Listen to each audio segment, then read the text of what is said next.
this seems bad. Realistic and functional space station design here. The spinning creates the artificial gravity as everything is forced to the outsides like a centrifuge.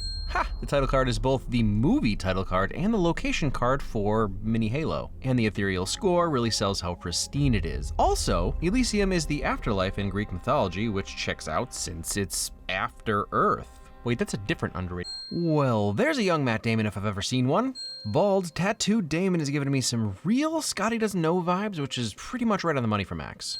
However, Matt Damon's workout routine.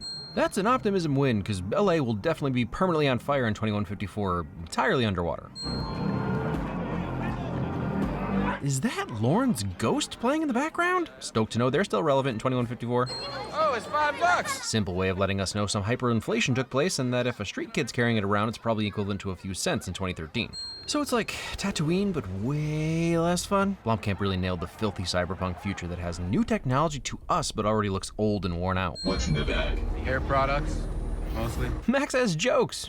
Max probably shouldn't have jokes. Right out of the gate letting us know how awful LA law enforcement is in the future. You definitely shouldn't Google LASD gangs. My shift ends at 8, okay? Yeah, all right. Coffee. Yeah, coffee. How do you like them apples? Look, plenty of important and needed medications have side effects that, wait, does that say sudden death? Would you like to talk to a human? And this guy has been promoted from future taxi driver to future parole officer. Love that for him. What I'd like to do is Stop explain what talking. happened. It is a federal offense to abuse a parole officer. Blomkamp really does a great job of establishing just how awful the system is. In this film, this extremely fictional film. I'm good. Okay, I'm docking you half a day. Yeah, all right. The fact that Max quickly agrees confirms what little power he has and how much he needs this job. What do you think I've been doing down here on Earth? Do you think I enjoy breathing this air? Reesh William Fichtner is a vibe. Now, if you will excuse me, I have to not speak to you people any longer. Even when William Fichtner is the bad guy, he's likable. And I'm 100% ending conversations like this from now on. I've made some jokes already, but I wouldn't call this universe subtle, but to be fair, Max could be like attaching the arms of the robots that they use to break his arm, but the point still lands. Vagnamora continuing the tradition of badass underground techie rebels named Spider. Shout out to Keanu's buddy Henry Rollins. Delacorte is multilingual. Makes a lot of sense for this melting pot space station. What do you want us to do, ma'am? Activate Kruger. The way she's sipping that tea makes me think this Kruger fellow might be bad news. Again, we're not going for subtle here, and the Civil Cooperation Bureau was a government-sponsored death squad in South Africa during apartheid, so bad news. But look at that beautiful beard, Krugerful beard. If you're staring at the missiles, you might miss Sile Kruger's katana. Dad jokes, it's why you're here. Missiles away? And how apropos that the extreme violence and disregard for human life is sent from Earth to save the Elysians from knowing what has to be done to preserve their way of life. It's even solidified with this great wide shot showing how insignificant the explosion is to the much larger reality of Elysium. Is that a win? I mean it is, but it's a bummer. Okay, they have this kind of tech and they're just not sharing it? Look, I'm no political commentator, but maybe it's time to get out the voting ballots. Guillotines. Eat the If you're wondering why Will Smith doesn't have the opportunity to pretentiously comment on robots building robots here, humans are clearly super cheap labor, and so far it seems like the only jobs that have been automated are law enforcement officers or supervisory positions, meaning the human labor jobs on Earth are beneath even the droids. That brief moment where you think getting crushed by the door is the worst case scenario. Either you go in there right now, or I'll find someone who will. Dang, if only there was some kind of collective of people who could fight for workers' rights and lives in this instance, against those whose sole responsibility is profit. If only. Ha, is this droid's name the Union Buster 5000? And this is appropriately disturbing. See, that was your first mistake. You need to have Colonel Willie Sharp down there. He's great in a stressful situation. And with the exosuit and the marketing materials, I thought maybe this was gonna give our boy some superpowers instead of, well, liquid organs. Realism win? In 5 days' time, you will die. Honesty? Pretty much all you need to know about Carlisle is that he walks through his own factory with armed security. Hey, at least medical consent forms are still a thing in the future, and this even seems closer to healthcare for all than what we currently have in the US, so progress. Thank you for your service. Ah, crap. Rooftop grilling, shirtless, and shorty shorts? Sign me up. Also, Charlton Copley's workout routine. This simple stuff, looking like you've been irradiated, is just a bonus for hiring Matt Damon. Dude sells every scene he's in. Loner by Burial blasting over the speakers, and this multi-monitor setup really puts all others to shame. While it's disputed whether or not Escobar and Gallardo actually ever met in person, it's nice to see they would definitely get along. We hijack him. Relax. It gets much worse. More honesty. Access to billions. All you have to do is plug into his brain, download the data into yours with this baby, and bring it to me. So like some kind of courier? What could go wrong as long as the Yakuza isn't after you? It's gotta be John Carlyle. Can't blame him for wanting a little revenge against this guy. Glad to see Ellie and Kent are still in contact 157 years later. Can you override the servers and place a new president in power? Are you suggesting a coup? Is it possible? A corporation backing a coup? That's bananas. Specifically, Chiquita bananas. LA-213. I guess Ludacris's classic area code still holds up a century later. Wait, does Spider go by Spider because he identifies with Shelob? Max, I'm here. Get you a friend like Julio. Look, this exosuit is freaking awesome, and an exoskeleton installation montage is the fastest way to beat the effects of radiation, but also end up stuck in the same shirt for the foreseeable future. Hope you've got enough storage in there, Johnny Mnemonic. Otherwise, you might get some brain seepage. And for those who don't parlez vous Francis, the word riche means rich in French, and when it's carved into your face like this, it means jackass in every language. There is a borderline electric Fury Road aesthetic to these rigs, and I guess that's what happens when warlords don't take over all the gas and you end up with a modified electric GTR. I honestly love that Carlyle doesn't have an armored ship with 15 hardcore robots. No, he has a Bugatti and 2 gold-plated security bots. It's so on brand for this level of opulence and arrogance. Not to mention, apparently this is a luxury brand logo. Future Wealth is having Supreme burned onto your forehead, which makes me realize that Riche, with its weird accent aigu, is actually just a stupid brand and actually sells the points I'm making here even better. So we have a little altered carbon going on here as well, with Carlyle being 144 years old. Anyone getting Snuffleupagus vibes here? Like a super brutal South African Snuffleupagus? Is my conflicted Sholto love showing? Some thieves are trying to hijack it. Apparently there was this whole thing where Jodie Foster originally did a French accent and it wasn't working, so they ADR'd her with this, and like I said earlier, it does make sense on Elysium. Of course, the riches would pick some British mid-Atlantic combo, so I get it, it's just... But all that to say, I love Sharlto Copley's accent, which, fun fact, is not his actual South African accent. It's very specific to the CCB character he's playing. You don't call a recently deactivated agent to retrieve classified information. Please remain calm. You have sustained 0 injuries. Oh, that's a real comfort. I've said it before, I'll say it again. Give William Fichtner his own movie. That is all.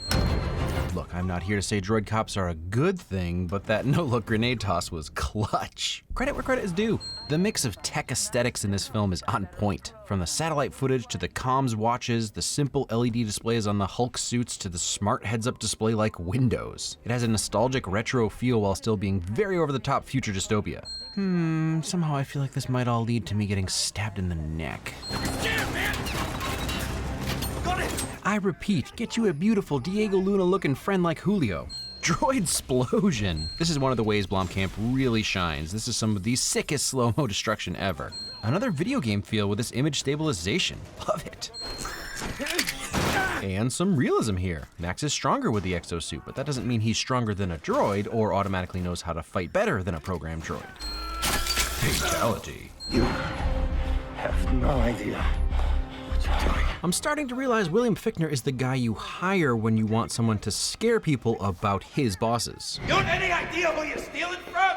You and your friends are dead! Oh, I love how petty Kruger is. And now he's emerging from the dust cloud like a badass bad guy? Ha, it's like the opposite of body cams. The Death Squad assassin is blurred out on satellite footage.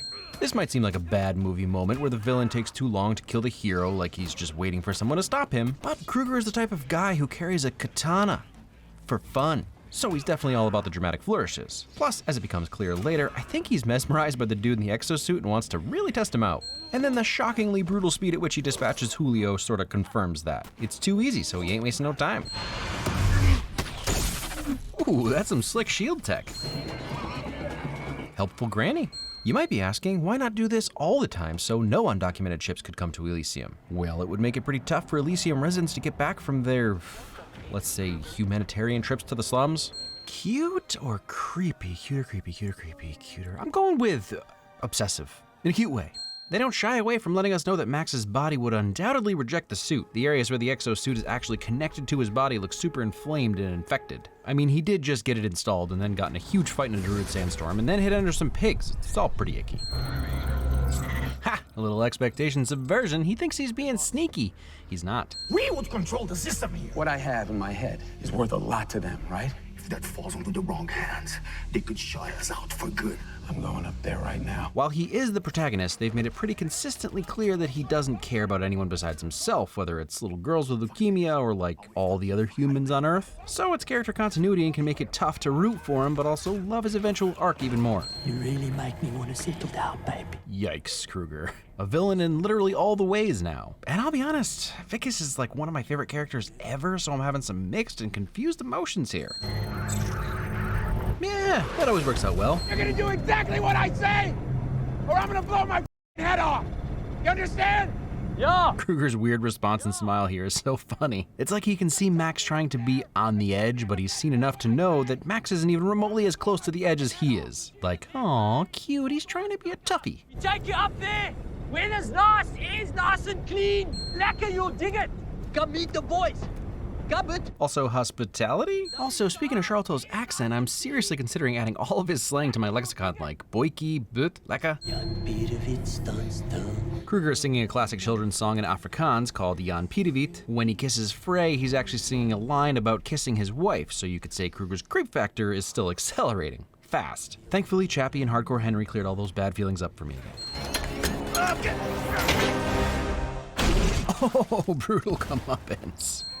Imagine a country where your healthcare depended on some arbitrary status. I mean, somebody would make an anthem about that. Specifically, Anthem Blue Cross and Blue Shield. Great practical effects. Great. It's good, it's good. What's got f***ed up, eh? Hey, that grenade. I guess if this kind of medical technology existed, seeing your buddy's face blown off would be pretty funny instead of life-alteringly traumatizing. Oh, right, these guys are already altered. It's too bad Elysium is only a few technological advances away from being the Immortality Field Resort. Well, that's amazing and disgusting. Amaze-gusting.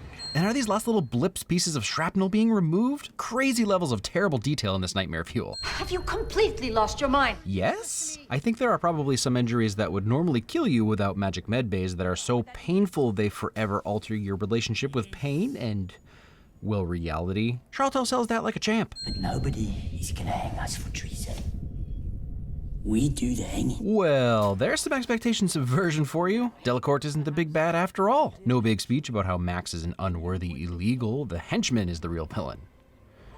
Well, besides wealth inequality, that's the real. Drakey, don't trust any of these politicians. I mean, that's just solid advice. One of my few complaints is that we don't see more of Elysium because I genuinely love the design. Honestly, fantastic character death. She doesn't repent, explain, or try to redeem herself. She doesn't give her enemies the middle finger. She poetically slides into oblivion. She was betrayed by her own team, who she treated like garbage, and she just lies there. Mwah. Will not argue with a katana-wielding exoskeleton suit-up scene. Oh, brutal, right through the floor. Finally getting to see what this suit can do. Oh, spoke too early on the brutal. The first time you see this, you think, was that a hand flying off? But he's around the corner. Oh, that railgun is about to turn him into goo. I don't remember Fortune's railgun working quite this well. It's just a flesh wound. Oh no, is this the line? Is this the line that makes Charlton Copley always a win? Not to be outdone by the good guy, is that an explosive throwing star? 11-year-old Lee is very upset he doesn't have exploding throwing stars. Crap, did I already badass bad guy Kruger? Oh, can I do it twice? Can I do it twice? I think so. Badass bad guy. I'm gonna take your f***ing head off. Dude, you should definitely stand up now. Encouragement. Get you a friend like Spider. Okay, now you're messing with me. The same thing happens to Henry Rollins' Spider in Johnny Mnemonic. Do we need an everything great about Johnny Mnemonic? I mean, this is the year. It takes place in 2021. Vote below and also be sure to write some hurtful things you can't take back about how I haven't done the Snyder Cut. Yet. Jason Bourne with the disarm. But yeah, this checks out. Factory worker / car thief can only do so well against Death Squad with killer accent. Oof, more of that 6 stabilization. So the cherry blossoms, along with Kruger's katana, seems like a real nod to classic samurai imagery, and I'm here for it. Look a little bit dizzy, eh? But I'll get you. Oh, you bleeding? You was getting that looked at. At no point do you feel like he fears death, and this is all just payback for the grenade. Charlton Copley is always a win. It's sort of a callback to what he did with Carlisle's security droid. If it ain't broke. And one final brutal. We die together, boys. Ingenuity. If you only knew the power of the dark side. They never shy away from practical dummy explosions, and this time everyone's dodging chunks. I mean, when your society is that reliant on technology, it's that easy to collapse it. Just ask the Galactic Federation. Max, It's okay, I know. there's no coming back from this. No medbay can heal you. Max and Spider seem to have a complicated history, but it's nice to see that Spider is genuinely dejected to realize that Max won't survive this. A solid life flashing before your eyes self-sacrifice. Tell me that aimlessly floating through space in a big metal donut with no power wouldn't be the scariest 3 seconds of your life. Hugging. I cannot arrest a citizen of Elysium. What?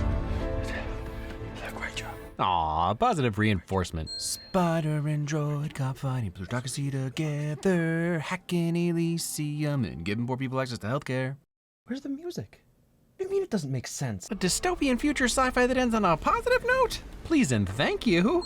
It's hard to talk about Elysium without discussing what correlates to our real world and what doesn't, and why the stuff that doesn't actually does, but it's more of a metaphor or an amalgam of multiple things. But before all that, the visual effects are top-notch. Damon Copley and Mora are all just killing it. I'd watch more Kruger in a heartbeat. I didn't super connect with the love story B-plot, but ultimately I think that was deliberate. It's not the point of the movie, there's a larger story happening. It's not handled perfectly, and even Blomkamp himself said he's not totally happy with the end result.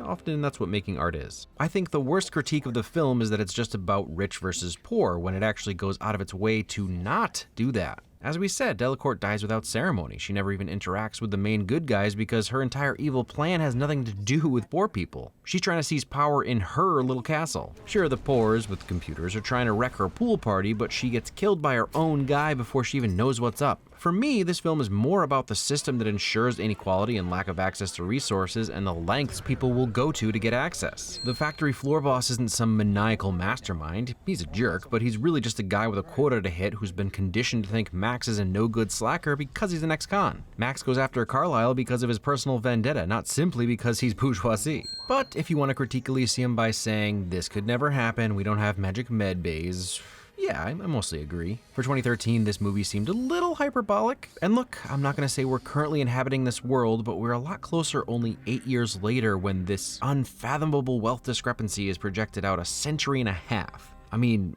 we will have at least one trillionaire long before 2154, like within this decade, and most likely several trillionaires, because if there's one thing wealth buys you, it's more wealth. I also don't think they'll build a $100 trillion space station? No, I think they'll buy $500 million yachts or like maybe a mountain to set up their estates to avoid the rising season wildfires. But even if you want to say there is no climate catastrophe coming, even if everything will continue as it is now, is inequality not already at scales that seemed unimaginable even 5 years ago? That's basically what Elysium is. Climate change made LA pretty dusty, but people still seem to have food and water, even if they're living in relative squalor. Okay, you're saying, but you still didn't address the magic med bays. Well, first, the gap between 2013 and 2154 is 141 years, the same as going backward in time to 1872, shortly after the Civil War. Go ahead and show those people your iPhone and prepare to be burned at the stake or worshipped like a god, depending on who you find. But to me, the med bays are metaphors for a few things we're already dealing with. For one, artificial scarcity, things like grocery stores and restaurants throwing out expired or end-of-the-day food. In the US, all you need to look at is our healthcare costs versus the inflated then negotiated prices by health insurance companies, and you'll realize it's a silly game where we all lose. The other metaphor is preventative medicine. Like, you might think, why doesn't Max's company have a magic med bay in their factory? Max gets microwaved, throw him in a med bay, put him back on the line, right? But no, that's not how we do things. The US wastes so much money by refusing to fix societal problems. I'm not gonna get into the nitty-gritty here, but ending things like homelessness and food deserts would save us all lots and lots of money. There are studies. It's a thing that's been proven. And if you think it's a stretch that a company would create a magic healing machine and then keep it for only those who could afford it, I just saw someone say that Elysium could never happen because a Bill Gates type billionaire would take care of everyone. You know, the Bill Gates who blocked the AstraZeneca COVID vaccine from being publicly available and tried to patent it instead. We're already there, man, and it's only getting worse. I'm not saying any of this to scare you or even upset my diehard capitalist fans. I'm not trying to alienate you. I just personally find it tough to watch this movie now and ignore what's happening around the world and in my country. Things like how the trillions of dollars of wealth gained by the billionaires during the pandemic was roughly the same amount lost by the working class. This is fine. Hey, good movie. I promise next week won't have any politics in it. Shh.